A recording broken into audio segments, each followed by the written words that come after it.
une sorte de jogging infini. Je veux bien un avocat, en revanche. Cette série documentaire raconte les 25 ans d'une double vie, celle d'un pasteur américain de la banlieue de Washington, qui pendant 25 ans a aussi été l'un des plus grands policiers infiltrés de l'histoire de la police américaine et qui a incarné des identités successives.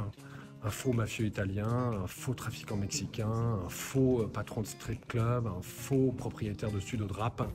Tout ça dans le but d'attirer vers lui des patrons de gangs, des criminels dangereux dont il devenait ami et qui faisait arrêter au bout d'un certain temps.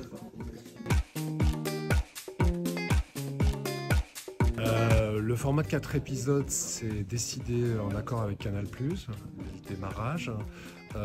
Et ensuite, c'est la façon dont le récit s'est structuré, qui fait qu'à un moment, on trouve une logique à couper tel épisode à tel endroit et à reprendre le récit un peu plus tard. Alors, tout compris, ce documentaire m'a pris un peu plus d'1 an et demi, je dirais, entre les premières visites à Washington, les rencontres avec Dale, avec ses amis policiers, et puis 2 tournages sur place, en 2 sessions, et un temps de montage assez long, puisqu'il s'agissait aussi de vraiment plonger dans des heures et des heures et des heures de caméras vidéosurveillance filmées par le FBI, filmées par la police de Washington, souvent avec des accents très compliqués, qui étaient les accents des gangs. Ça a été un temps de montage assez long, on va dire 1 an et demi en tout pour faire ce documentaire.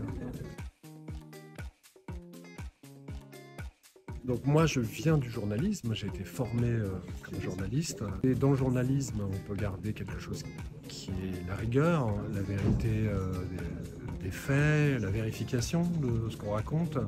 Et je pense qu'ensuite le travail du réalisateur, même si je ne suis pas un schizophrène avec une double personnalité, mais le travail du réalisateur en fait permet de mettre en image, d'avoir des intuitions, peut-être pas artistiques, c'est un grand mot, mais pas loin, qui permettent de trouver voilà, des façons de mettre en image, de mettre en musique, de mettre en mouvement le résultat de l'enquête journalistique ou du travail journalistique.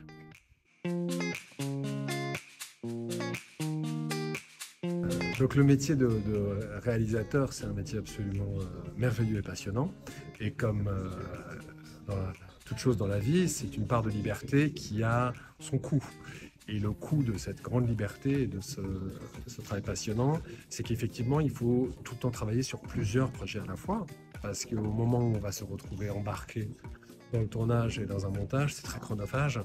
Et donc, il faut avoir le coup d'après, si j'ose dire. Donc, c'est un métier où il faut rester tout le temps en éveil, curieux, rencontrer des gens, écouter ses idées, les faire germer, commencer à les écrire, tout en faisant d'autres choses à côté.